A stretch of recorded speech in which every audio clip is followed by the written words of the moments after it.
Hai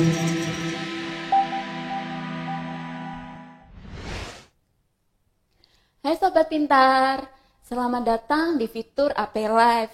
Kembali lagi nih bertemu bersama saya Kak Ambar yang akan menjadi tentor geografi kalian. Nah Sobat Pintar, di video kali ini kita akan membahas kisi-kisi ujian nasional geografi tentang hidrosfer. Apa sih hidrosfer itu? Jadi hidrosfer itu berasal dari kata hidros yang berarti air dan sphaera yang berarti selimut. Jadi hidrosfer adalah lapisan air yang menyelimuti bumi. Nah, Sobat Pintar, sebelum kita lanjut untuk pembahasan soal tentang hidrosfer, silahkan kalian siapkan alat tulis, siapa tahu nanti bermanfaat untuk mencatat istilah-istilah dalam hidrologi. Nah, sebelum lebih lanjut, jangan lupa ya Sobat Pintar, like, komen, dan subscribe channel YouTube Aku Pintar. Belajar pintar bersama Aku Pintar. Nah, buat Sobat SMA nih yang sebentar lagi akan menghadapi ujian nasional geografi. Bagaimana persiapannya? Tentunya kalian sudah siap semua nih kan? Mantap, oke. Nah, di soal ini kita akan membahas tentang siklus hidrologi. Siklus hidrologi ini paling sering keluar dalam soal ujian nasional geografi di tiap tahunnya nih. Silahkan dikerjakan dulu dalam waktu 30 detik dimulai dari sekarang. Proses transpirasi pada gambar ditunjukkan angka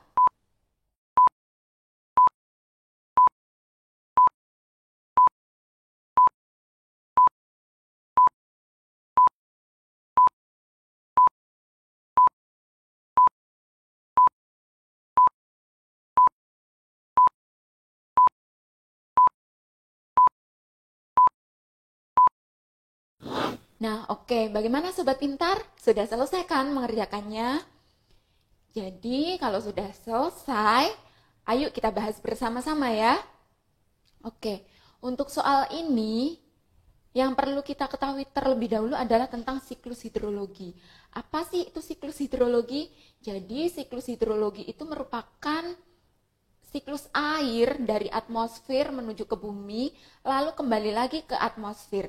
Jadi siklus hidrologi itu melalui beberapa proses ini Sobat Pintar. Jadi di sini digambarkan, sudah dikasih nomor ya. Di sini dari nomor yang pertama, ini terdapat pada nomor 1. Lalu berikutnya di sini nomor 2, di sini nomor 3, nomor 4, dan nomor 5. Jadi ada beberapa proses. Untuk proses yang pertama, di sini adalah proses evaporasi. Jadi apa sih yang dimaksud dengan evaporasi? Evaporasi ini bisa juga disebut dengan penguapan.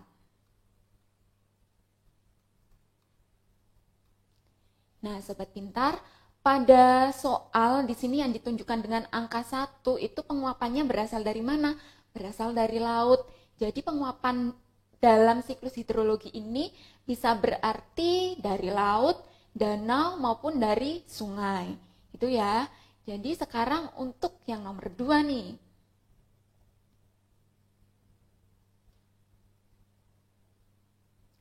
Untuk siklus hidrologi pada proses kedua ini namanya kondensasi nih Sobat Pintar. Yang dimaksud kondensasi di sini adalah proses perubahan wujud dari uap air menjadi awan.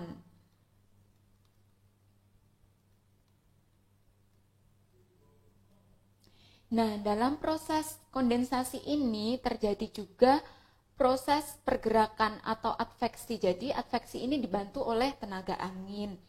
Lalu untuk pada nomor yang ketiga, ini apa sih yang dimaksud dari gambar ini gitu ya. Untuk yang ketiga ini biasanya disebut juga presipitasi atau segala bentuk curahan dari atmosfer menuju bumi. Bisa saja hujan ya di sini, bisa saja dalam bentuk es, air maupun salju nih Sobat Pintar. Nah, berikutnya untuk nomor 4. Jadi nomor 4 ini biasanya disebut juga dengan transpirasi.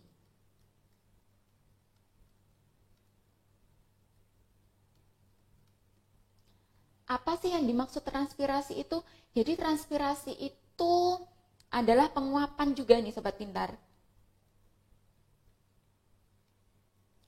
Tapi asalnya dari tumbuhan.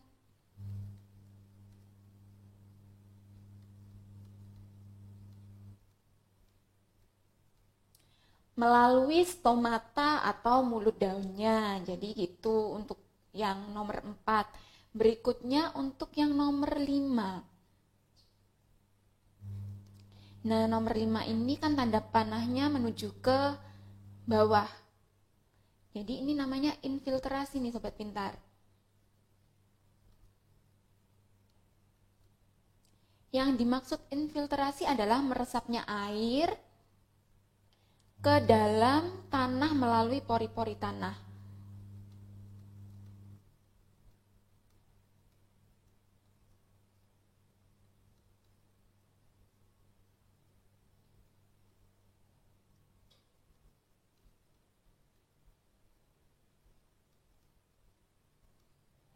Nah, selain beberapa proses ini, ada proses lain nih Sobat Pintar. Misalnya saja seperti selain infiltrasi ada juga namanya run off.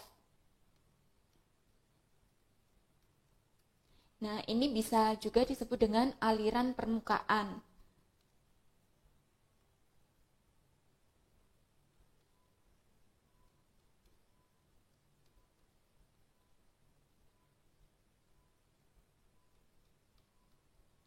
Yang dimaksud aliran air di atas permukaan ini bisa saja dalam bentuk sungai maupun selokan ataupun anak-anak sungai seperti itu.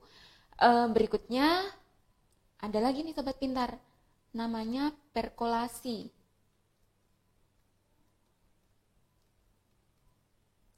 Kalau perkolasi ini pergerakan air melalui profil tanah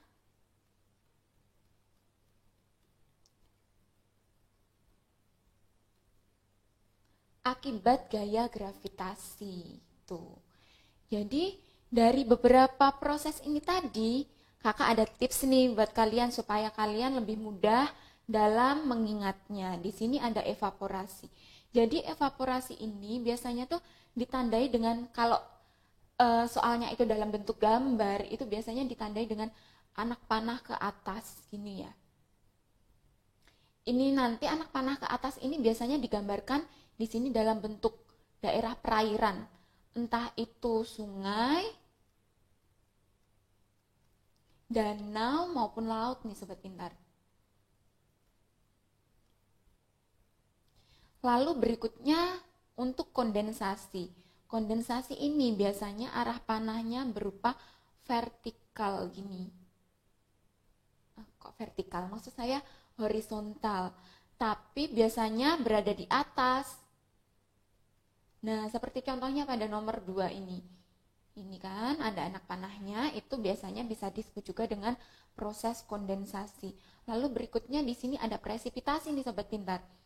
Untuk nomor 3 ya, presipitasi itu biasanya ditandai dengan adanya awan, di situ ada titik-titik air hujan. Nah, untuk gambarnya biasanya seperti itu. Lalu berikutnya untuk 4, yang keempat itu transpirasi. Nah, transpirasi ini biasanya ditandai dengan anak panah ke atas, tapi di situ ada gambar tumbuhan atau vegetasi seperti itu Sobat Pintar. Nah, berikutnya ada juga nih infiltrasi. Kalau infiltrasi itu biasanya ditandai dengan anak panah ke bawah, tapi itu berada. Maksudnya anak panahnya itu seperti nomor 5 ini ya. Nah, seperti nomor 5, jadi anak panahnya itu masuk ke dalam tanah.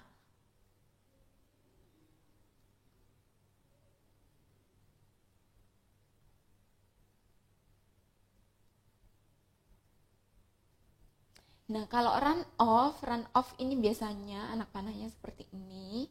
atau sebaliknya, tapi itu biasanya berada di permukaan tanah.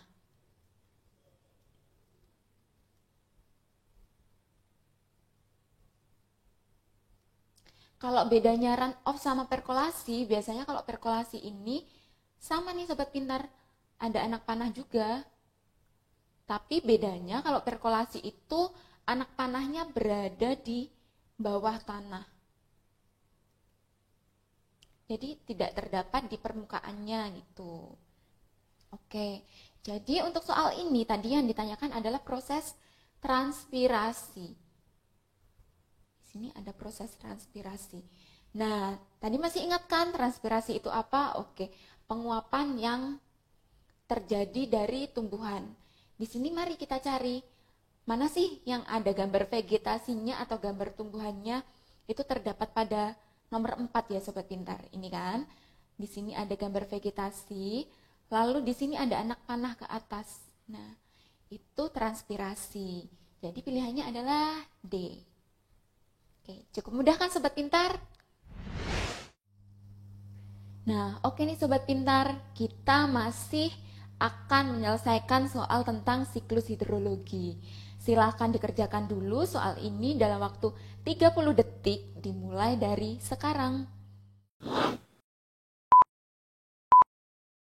Angka 5 pada gambar siklus hidrologi adalah dan proses yang terjadi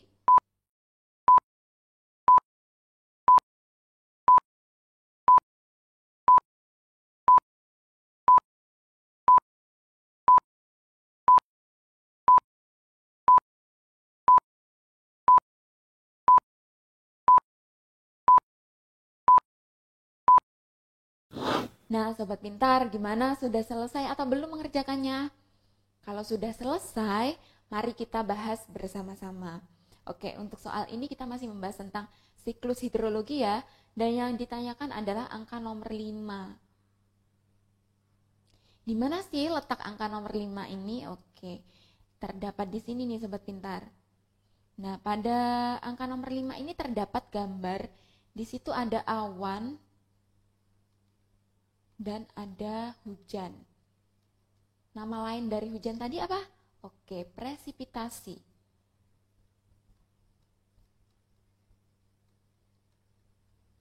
Jadi langsung saja dalam jawabannya kita cari mana sih yang ada presipitasinya gitu.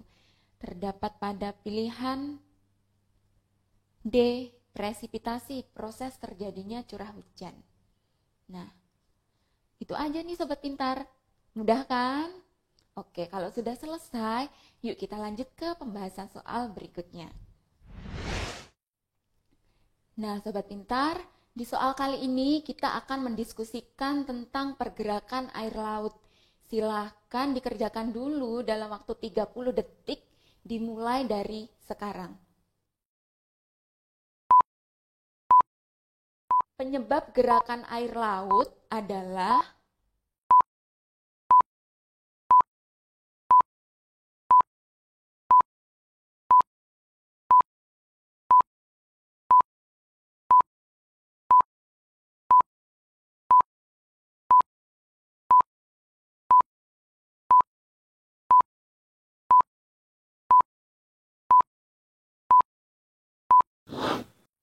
Nah, oke sobat pintar, bagaimana? Sudah selesai kan mengerjakannya?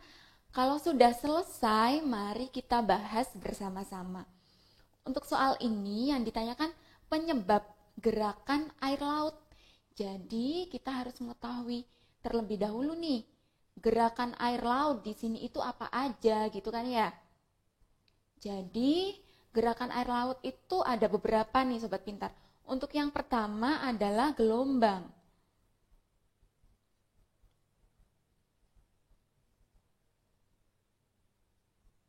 Gelombang ini merupakan naik turunnya molekul air laut membentuk lembah dan puncak.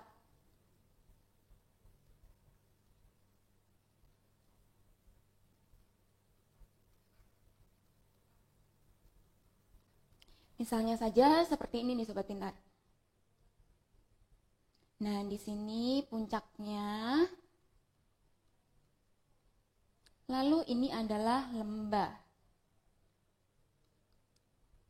Ini sering sekali Sobat Pintar temui di tepi pantai nih biasanya, yang sering tamasya ke pantai.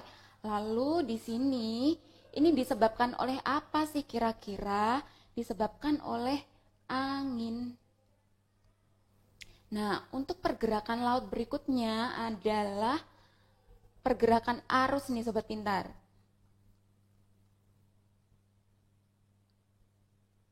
Jadi arus itu merupakan pergerakan massa air laut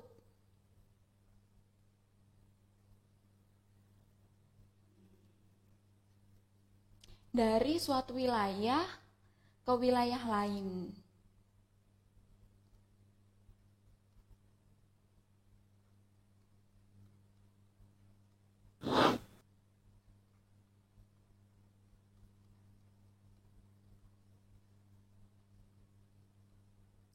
Ini biasanya dipengaruhi dengan kadar garam atau biasanya disebut dengan salinitas.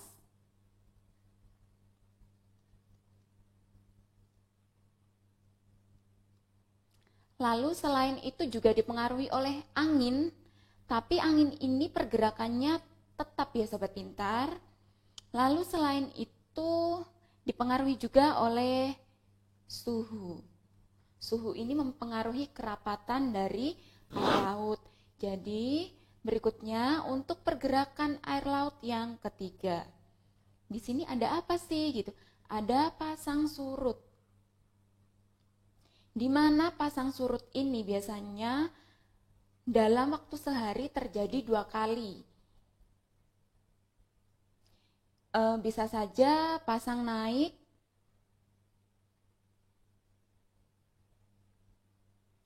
yang dimaksud pasang naik ini biasanya permukaan air laut naik beberapa sentimeter dari keadaan normal nih Sobat Pintar. Lalu berikutnya di sini ada pasang surut.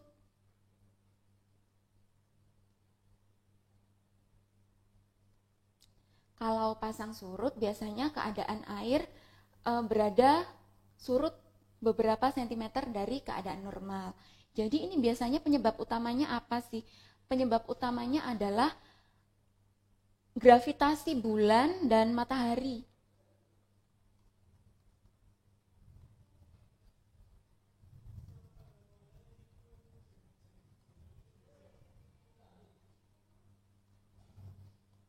Di mana penyebab yang paling dominan dalam pasang surut ini merupakan gravitasi bulan, karena letak bumi ke bulan lebih dekat daripada letak bumi ke matahari.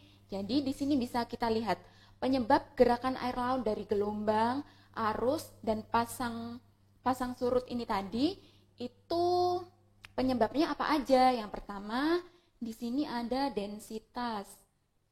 Oh, dari gelombang tadi ada angin. Lalu berikutnya untuk yang kedua ada salinitas. Salinitas tadi atau kadar garam ya. Lalu ada densitas. Lalu berikutnya tadi untuk pasang surut yang paling dominan adalah gravitasi bulan.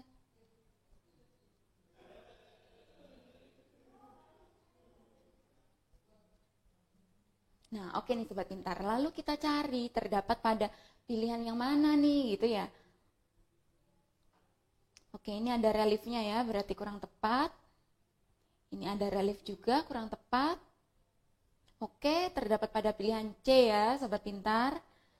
Bagaimana? Cukup mudah kan?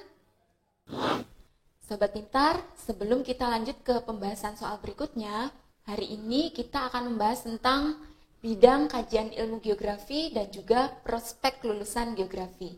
Sebelumnya yang perlu Sobat Pintar ketahui bahwa prodi geografi itu dibagi menjadi 2 nih Sobat Pintar, yaitu geografi murni dan juga pendidikan geografi. Biasanya nih Sobat Pintar, aspek jurusan geografi itu dalam setiap kampus dibagi menjadi 3 konsentrasi, yaitu untuk konsentrasi yang pertama adalah geografi fisik, dan konsentrasi kedua geografi manusia, dan berikutnya adalah sistem informasi geografis. Pembagian ini bukan berarti sebagai pemisah beberapa ilmu, tetapi sebagai spesifikasi dan peminatan keahlian mahasiswa. Untuk lebih jelasnya, kakak akan menjabarkan bidang ilmu apa saja yang harus ditekuni dalam aspek jurusan geografi. Yang pertama adalah geografi fisik, di mana geografi fisik ini adalah sainsnya geografi nih sobat pintar, di mana kalian seringkali mengenal bahwa geografi itu membahas tentang batu-batuan. Nah, itu akan dibahas pada geografi fisik ini. Jadi, dalam geografi fisik ini biasanya kalian akan lebih banyak praktek lapangan dan juga membuat laporan. Beberapa jenis bidang ilmunya adalah seperti berikut ini. Untuk yang pertama ada biogeografi dan sumber daya alam, di mana bidang ini akan membahas tentang geografi yang hampir bersinggungan dengan mata pelajaran biologi juga nih sobat pintar. Untuk yang kedua yaitu geografi tanah. Sesuai judulnya, berarti akan membahas tentang tanah, di mana biasanya sering praktek di luar nih. Kita akan melihat struktur tanah itu seperti apa, tekstur tanah itu seperti apa, dan setelah kita praktek di luar lapangan, berikutnya adalah menganalisis laporan. Untuk bidang yang ketiga yaitu meteorologi dan klimatologi, di mana kita akan membahas tentang cuaca dan iklim, baik itu lokal maupun dunia. Yang keempat yaitu oseanografi, di mana kita akan membahas tentang karakteristik lautan, baik itu sifat fisika, kimia dari air laut dan juga biota laut, selain itu bentuk dari pesisir dan lain sebagainya.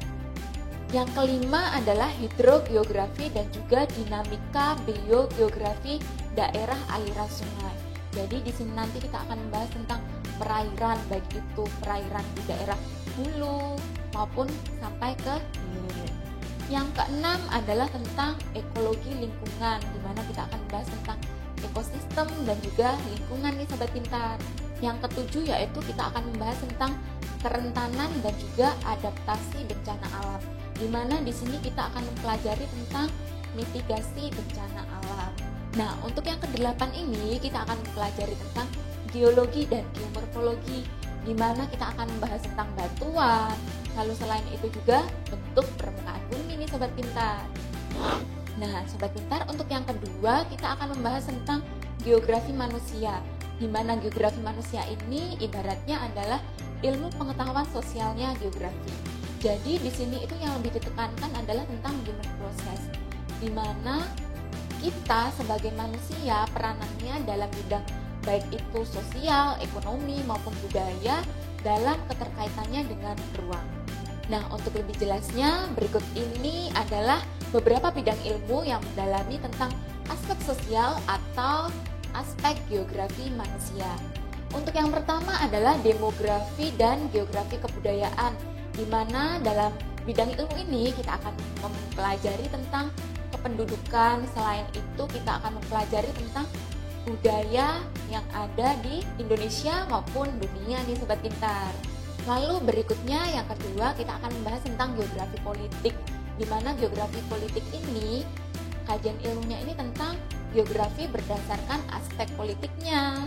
Untuk yang ketiga nih sobat pintar yaitu geografi sosial, di mana di bidang ilmu ini yang dibahas adalah tentang interaksi manusia secara sosialnya.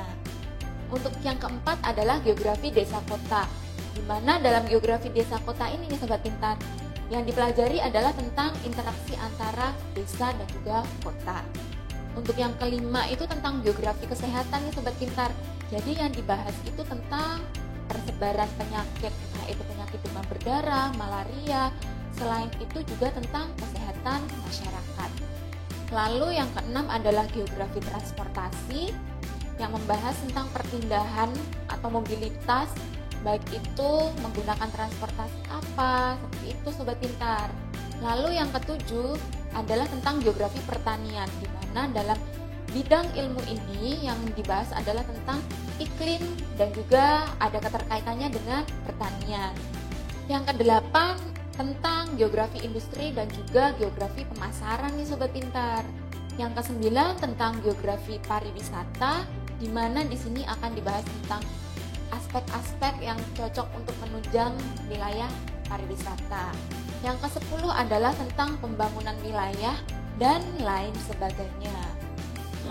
Nah, Sobat Pintar, sekarang kita memasuki aspek ketiga dalam jurusan geografi, yaitu tentang sistem informasi geografi dan juga penginderaan jauh, di mana aspek ini merupakan bidang IT-nya geografi. Aspek ini didasarkan pada kerja komputer, di mana untuk memasukkan, mengelola, menganalisis, dan memanipulasi data. Walaupun nantinya yang akan kalian tekuni adalah aspek fisik ataupun aspek sosial dalam geografi, tetapi kalian juga akan menggunakan aspek fisik ataupun PJ sebagai tools untuk mengelola kajian data spasial dalam geografi. Data spasial maksudnya merupakan data yang memiliki orientasi geografis dan juga memiliki koordinat tertentu sebagai referensinya. Koordinat itu misalnya yang menunjukkan titik letak kita dalam suatu peta. Nah, jadi hasil dari sistem informasi geografis dan juga penginderaan jauh ini nanti outputnya adalah berupa peta. Selain itu nih Sobat Pintar, pada aspek penginderaan jauh nanti kalian akan mempelajari tentang interpretasi citra satelit nih Sobat Pintar, bidang ilmu yang berkaitan dengan sistem informasi geografis dan juga penginderaan jauh, yaitu sebagai berikut nih Sobat Pintar. Yang pertama adalah kartografi, yang kedua survei dan pemetaan, yang ketiga manajemen basis data. Nah, untuk Sobat Pintar yang ambil pendidikan geografi, selain kalian mempelajari tentang aspek sosial, aspek fisik, maupun aspek sistem informasi geografis, tetapi kalian juga akan mempelajari bidang ilmu tentang pembuatan perangkat pembelajaran, model-model pembelajaran, psikologi pendidikan, dan lain sebagainya. Untuk lulusan Prodi Geografi Murni, beberapa kampus biasanya memberikan gelar dengan SSI. Selain itu ada juga nih beberapa kampus yang memberikan gelar SGeo. Lulusan geografi banyak yang bekerja sebagai konsultan nih Sobat Pintar. Misalnya saja seperti dalam bidang perencanaan, infrastruktur, selain itu bidang kebencanaan juga nih. Untuk Sobat Pintar yang memiliki minat menulis, di sini prospek kalian juga cukup bagus juga nih Sobat Pintar. Jadi kalian bisa menjadi seorang jurnalis yang berfokus dalam hal geografi. Lulusan geografi juga banyak yang dibutuhkan sebagai analistik, yaitu untuk merencanakan, mengolah, dan menganalisis data keuangan. Untuk prospek kerjanya nih Sobat Pintar, kalian bisa nih bergabung di kementerian dan juga badan pemerintahan.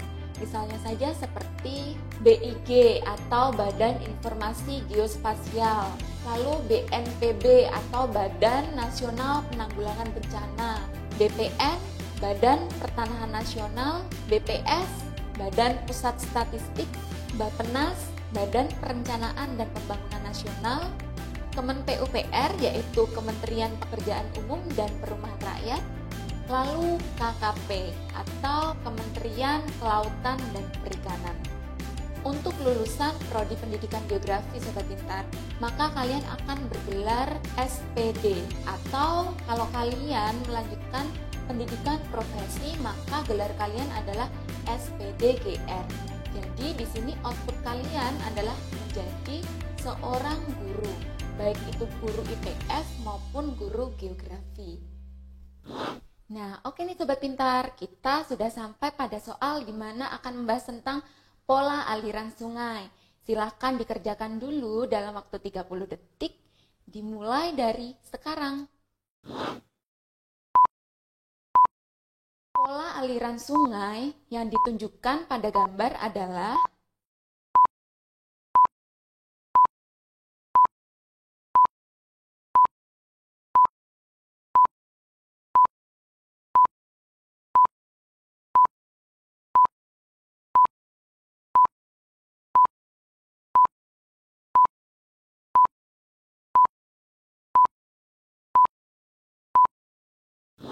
Nah, oke Sobat Pintar, bagaimana? Sudah selesai kan? Kalau sudah selesai, yuk kita diskusikan ya. Kalau kita lihat pada gambar di sini, ini pola aliran sungai seperti menyerupai ranting ya Sobat Pintar. Jadi pola aliran sungai yang menyerupai ranting itu biasanya terdapat pada daerah dataran rendah. Ini biasanya disebut dengan pola aliran dendritik.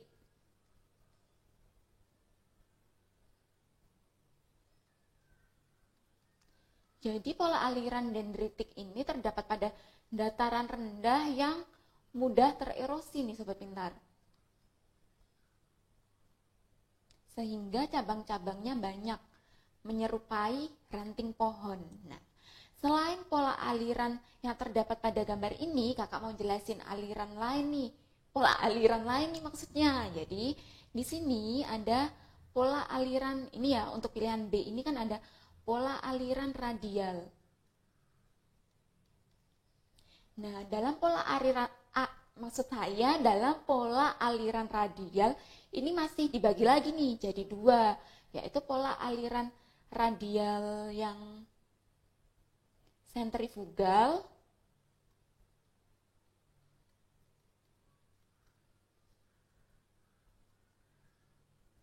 atau bisa juga digambarkan dengan seperti ini.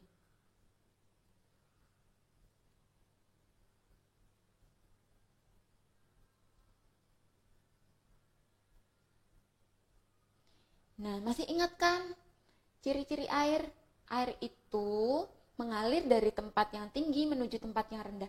Jadi, pusatnya ini merupakan tempat yang tinggi nih Sobat Pintar. Jadi, ini kira-kira berada pada daerah mana nih gitu ya? Berada pada daerah pegunungan.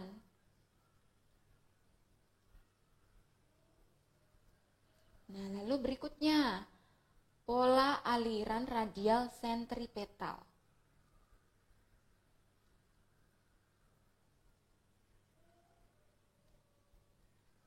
Nah, gambarnya seperti ini nih Sobat Pintar.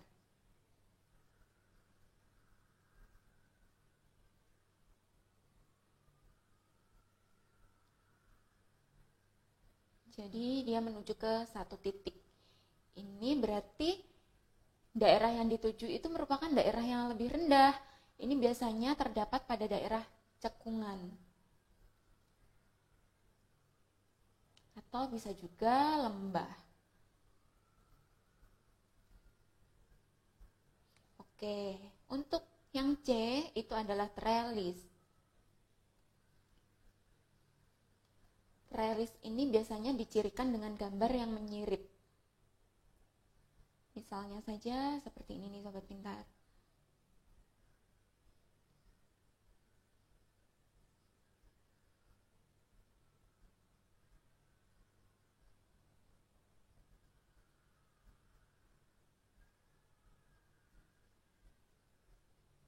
Nah, untuk pola menyirip ini biasanya terdapat pada daerah mana sih? Biasanya terdapat pada daerah lipatan. Nah, berikutnya untuk pola anuler.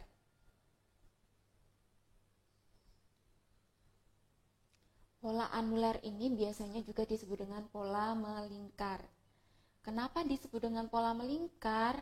Karena bentuknya itu melingkar nih Sobat Pintar seperti ini. Misalnya saja, nah seperti ini. Ini biasanya terdapat pada daerah mana sih? Biasanya yang melingkar ini terdapat pada daerah dom, kubah, maupun bukit nih Sobat Pintar. Nah, lalu untuk pola aliran berikutnya rektanguler.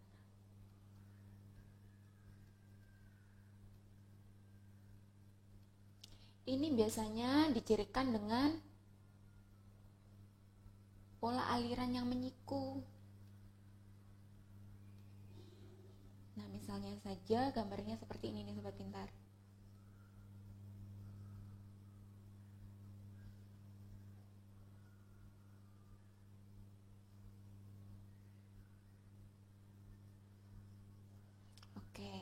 Biasanya pola aliran yang menyiku ini itu terdapat pada daerah patahan atau sesar gitu ya. Oke, jadi untuk soal ini yang ditanyakan pola aliran sungai yang ditunjukkan pada gambar tadi yang menyerupai ranting pohon adalah pola aliran dendritik. Oke, cukup mudah kan Sobat Pintar?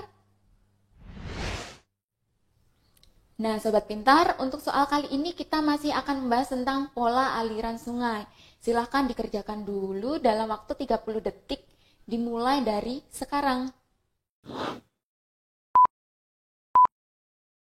Pola aliran sungai sangat dipengaruhi oleh morfologi maupun struktur geologi, di mana sungai tersebut mengalir.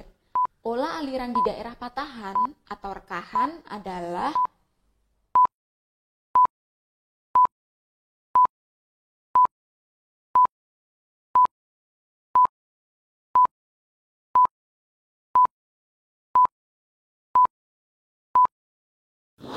Nah, oke Sobat Pintar, bagaimana?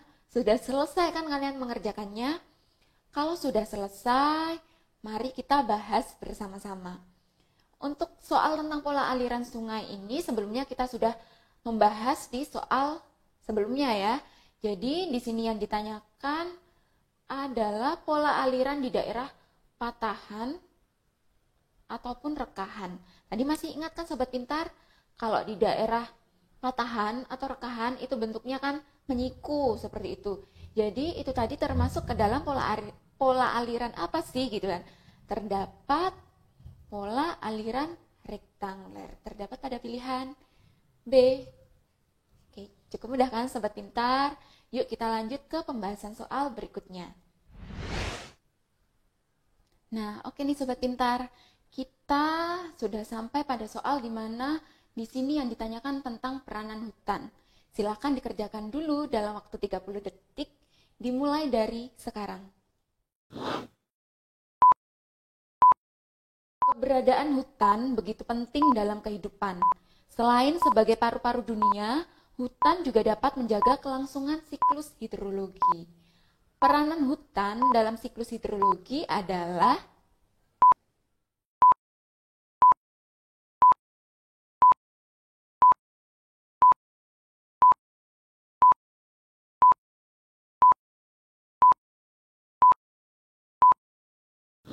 Nah, oke Sobat Pintar, bagaimana? Sudah selesai kan mengerjakannya? Kalau sudah selesai, mari kita diskusikan bersama-sama. Di sini, di soal ini yang ditanyakan adalah tentang peranan hutan. Tapi dalam peranan hutan ini berkaitan dengan siklus hidrologi nih Sobat Pintar. Tadi masih ingat kan? Dalam siklus hidrologi itu melalui beberapa proses. Ada evaporasi, ada kondensasi, transpirasi, nah dan lain sebagainya ya. Jadi pada soal ini itu masih berkaitan dengan beberapa proses siklus hidrologi tersebut nih Sobat Pintar. Hutan itu fungsi utamanya untuk apa sih? Jadi di sini kakak tulisin ya. Fungsi utama hutan itu merupakan daerah tangkapan.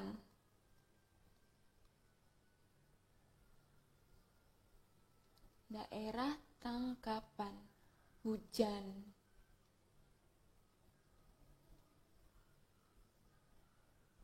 Nah, jadi hutan itu berfungsi sebagai daerah tangkapan hujan, di mana di situ kan banyak terdapat vegetasi nih Sobat Pintar. Jadi ketika banyak vegetasi, air yang akan mengalir ke dalam tanah itu, atau biasanya disebut juga dengan infiltrasi. Oh iya, pengertiannya infiltrasi kakak tulisin dulu di sini.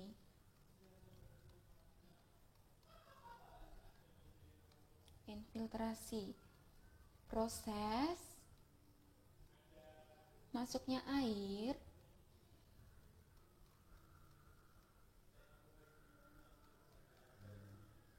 ke dalam tanah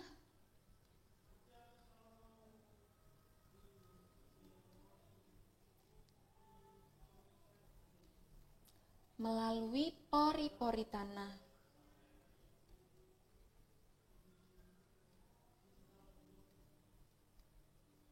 Jadi ini berkaitan dengan keberadaan vegetasi di hutan.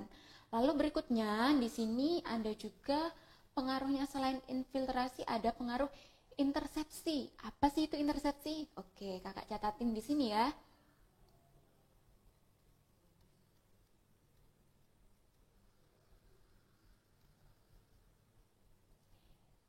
Intersepsi itu merupakan ketika air hujan jatuh ke bumi, jatuh ke permukaan bumi, jadi kemudian ditahan atau tertahan beberapa saat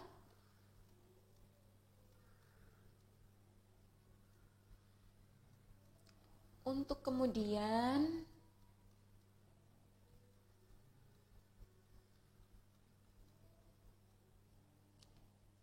diuapkan kembali nih Sobat Pintar ke atmosfer.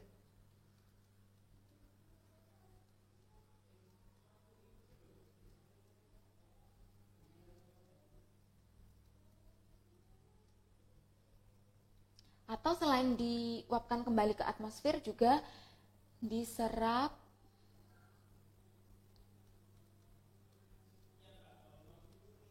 oleh vegetasi.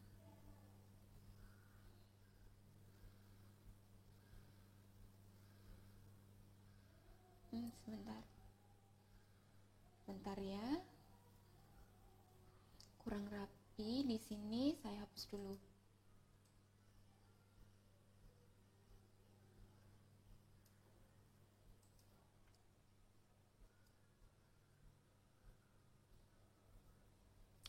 Serap oleh vegetasi. Jadi vegetasi di sini kan banyak sekali nih terdapat di hutan.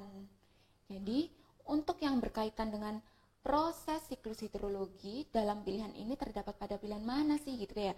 Untuk pilihan A, menyediakan cadangan air bersih bagi manusia. Itu juga termasuk, tetapi ini belum ada kaitannya dengan siklus hidrologi, kurang tepat. Lalu untuk yang B, mempermudah runoff untuk sampai ke laut. Kalau semakin banyak runoff atau aliran permukaan, berarti semakin sering wilayah tersebut untuk terjadi longsor. Jadi kurang tepat nih Sobat Pintar. Lalu untuk yang C, memberikan jumlah evaporasi terbesar. Evaporasi tadi kan terjadi pada wilayah seperti laut, sungai, ataupun danau. Jadi ini kurang tepat juga. Lalu untuk yang D, menjaga keutuhan ekosistem hutan. Benar sih, tapi ini belum ada kaitannya dengan siklus hidrologi. Lalu untuk jawaban E, mempermudah infiltrasi dan intersepsi air hujan. Oke, ini jawaban yang paling tepat. Nah, bagaimana Sobat Pintar dengan jawaban kalian? Banyak yang benar kan? Kalau sudah paham dengan soal ini, yuk kita lanjut ke soal berikutnya. Nah, Sobat Pintar, itu tadi pembahasan kisi-kisi ujian nasional geografi khususnya materi hidrosfer. Apabila kalian masih ada yang kurang paham ataupun kurang dimengerti, silahkan komen di bawah ya. Jangan lupa kalian harus banyak latihan dalam mengerjakan soal, supaya kalian lebih mudah dalam menaklukkan soal ujian. Oke nih Sobat Pintar, semoga bermanfaat untuk kalian ya. Sampai jumpa di video berikutnya. Bye!